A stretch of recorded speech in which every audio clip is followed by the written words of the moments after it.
अस्सलाम वालेकुम dear students. आज हम 8th क्लास के इम्पोर्टेंट सब्जेक्ट साइंस के बारे में पढ़ेंगे। और आपको पता है साइंस का जो दूसरा चैप्टर है उसका सबसे इम्पोर्टेंट टॉपिक जो है वो दिमाग के हिस्से हैं। ठीक है, आपको पता है 8th क्लास के पैक्टा के एग्ज़ाम होने हैं। लास्ट टाइम जो पैक्टा के एग्ज़ाम हुए थे उसके अंदर काफ़ी सारे MCQs इसी दिमाग के हिस्से के बारे में पूछे गए थे। उसमें शॉर्ट क्वेश्चन भी पूछे गए थे। तो बच्चे जो है ना वो जब पढ़ते हैं तो वो कहते हैं कि हमें दिमाग के हिस्से मिक्स हो जाते हैं, हम भूल जाते हैं कौन सा दिमाग का हिस्सा कौन सा अफ़ाल सर अंजाम दे रहा है, कौन सा काम कर रहा है, तो उनसे मिक्स हो जाते हैं। तो आज इंशाल्लाह हम पढ़ेंगे। तो आप जब अच्छे से ध्यान से फोकस करके पढ़ेंगे तो आपको कभी भी ये मिक्स नहीं होगा। तो आए शुरू करते हैं, आज के लेक्चर की तरफ चलते हैं। आज हम पढ़ रहे हैं दिमाग के हिस्से। ये आपको नजर आ रहा है दिमाग, ठीक है, ये दिमाग है। दिमाग के बुनियादी तौर पर 3 हिस्से हैं, ठीक है। सबसे पहले वाला फोर ब्रेन, सबसे पहले हमारे पास कौन सा फोर ब्रेन। फिर ये देखिए बिल्कुल दरमियान में आ रही छोटी सी एक साख्त है, ये वाली, ठीक है। मैं इसको एरो लगा रही। ये है मिड ब्रेन, ये हमारा दूसरा हिस्सा है मिड ब्रेन। उसके बाद है mid brain. Mid fore brain जो है ना बच्चों, जैसे अब हमारा फॉरहेड है ना, हम कहते हैं फॉरहेड, ये हमारी पेशानी जो है, तो हमारा जो ब्रेन का हिस्सा वो सबसे बड़ा यही वाला है, ठीक है। ये फोर ब्रेन है यहाँ तक। और ये हमारी जो बैक वाला जो है ये वाला हमारा, इसको हिंड ब्रेन भी कहते हैं और हाइंड ब्रेन भी, दोनों अल्फाज ठीक है, ठीक है। और इसके दरमियान एक छोटी सी साख्त होती है, उससे हम कहते हैं मिड ब्रेन, ठीक है। पहले तो आप इनके नाम अच्छे से ज़ेहन-नशीन कर लें, फोर ब्रेन, मिड ब्रेन और हिंड ब्रेन, ठीक है। अब ये देखें, ये जो हमारा फोर ब्रेन है ये यहाँ से लेके यहाँ तक, ठीक है, ये हमारा पूरा फोर ब्रेन है। और ये भी, ये जो दो आपको साख्तें नज़र आ रही हैं ये सारी फोर ब्रेन का हिस्सा हैं।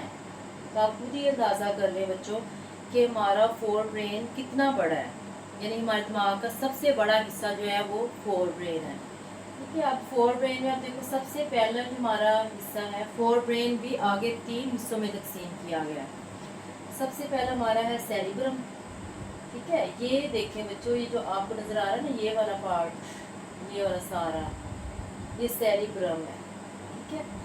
सबसे पहला हमारा जो पार्ट है वो है सेरिब्रम, और ये 2 हिस्सों में तकसीम किया गया है, ठीक है, दाएं और बाएं। फिर हमारे पास आ गई दूसरी साख थैलामस, ठीक है।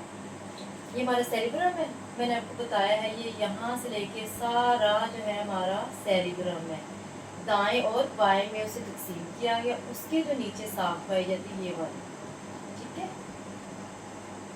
इसको हम कहते हैं थैलामस। किसके नीचे है ये, सेरिब्रम के नीचे है, ठीक है। और हाइपोथैलेमस, हाइपोथैलेमस ये थैलामस के नीचे पाई जाती है, ठीक है। समझ आ गई बच्चों। ये देखें ये हमारा फोर ब्रेन है, उसके 3 पार्ट्स हैं, सेरिब्रम, थैलामस और हाइपोथैलेमस। सबसे पहले हमारा सेरिब्रम है, उसके नीचे पाई जाने वाली साख जो है वो थैलामस है, उसके नीचे पाई जाने वाली साख हाइपोथैलेमस। जहाँ पे हमारा फोर ब्रेन ख़त्म हो रहा है उससे आगे दिमाग का अगला हिस्सा मिड ब्रेन शुरू हो रहा है, ठीक है। ये आपको क्लियर हो गया। अब हम इनके अफ़ाल पढ़ते हैं। जो सबसे आपको नज़र आ रहा है सबसे बड़ा जो हमारे दिमाग का हिस्सा है फोर ब्रेन का वो सेरिब्रम है। अब सेरिब्रम दाएं और बायां हेमिस्फीयर में मुनक़सिम होता है, ठीक है। अब देखें सेरिब्रम को 2 हिस्सों में तकसीम किया जाता है, एक क्या है दायां हेमिस्फीयर और एक है बायां हेमिस्फीयर। अच्छा, बच्चे अक्सर कंफ्यूज हो जाते हैं कि हमें जो है ना वो इनके अफ़ाल भूल जाते हैं, हम कैसे याद रखें। जैसे MCQ में पूछ लिया जाता है कि जो बायां हेमिस्फीयर है वो कौन सा काम सर अंजाम देता है MCQs में या शॉर्ट में। जैसे वो अक्सर सवाल आ जाता है कि तख्लीकी सलाहियतों को दिमाग का कौन सा हिस्सा कंट्रोल करता है, तो बच्चे परेशान हो जाते हैं। तो इसके लिए छोटी सी मैं आपको टिप देती हूँ, इंशाल्लाह उम्मीद है कि वो आपके बहुत ज़्यादा काम आएगी, ना सिर्फ स्कूल में बल्कि आपको इंशाल्लाह पैक्टा के पेपर में बहुत वो हेल्प करेगी। देखें आपकी क्लास में अगर 40 बच्चे हैं तो 40 के 40 बच्चे राइट हैंड से जो है ना वो लिखते हैं। ठीक है, अब लिखने वाला आप याद रख लें कंसेप्ट के, हम ज़्यादा बच्चे आप देखें वो 35-36 बच्चे जो है ना वो राइट हैंड से लिख रहे होते हैं, जैसे मैं भी देखें राइट हैंड से ही लिखती हूँ। ठीक है, अगर मेरा जो है वो राइट ये वाला पोर्शन, ये मेरा जो है दायां हिस्सा, इसको मेरा ब्रेन का जो बायां हेमिस्फीयर है वो कंट्रोल कर रहा है, बायां वो मेरे दाएं को कंट्रोल कर रहा है। तो ठीक है, ये बायां हेमिस्फीयर है।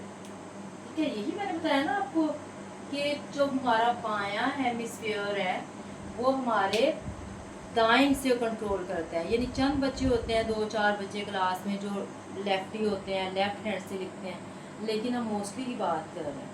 ठीक है, तो देखिए बायां, ये मेरा बायां हेमिस्फीयर है। ठीक है, ये मेरा फोर ब्रेन है, बायां हेमिस्फीयर है। तो मैं लिख किस से रही हूँ, दाएं से। तो मेरा जो दायां हिस्सा है, ये दायां दायां आप जो है वो हाथ भी याद रख सकते हैं। ठीक है, जिस्म का दायां हिस्सा, मेरे जिस्म का दायां हिस्सा जितना भी काम कर रहा है तो उसको कंट्रोल कर रहा है बायां हेमिस्फीयर। ठीक है, अब जब आपको लिखने वाला आ जाए तो आपको ये भी पता बोलना भी, हिसाब हम करते हैं ज़्यादा लिख के ही करते हैं, अदरा करना। ठीक है, ये सारी चीज़ें कौन कंट्रोल कर, हमारा बायां हेमिस्फीयर। और बायां हेमिस्फीयर किसका हिस्सा है, वो सेरिब्रम का। ठीक है, वो सेरिब्रम ही है, वो सेरिब्रम है, लेकिन जब तकसीम होता है तो हम उसे कहते हैं बायां हेमिस्फीयर। ठीक है, उसके बाद आ गया हमारा दायां हेमिस्फीयर। ठीक है, ये आ गया दायां हेमिस्फीयर।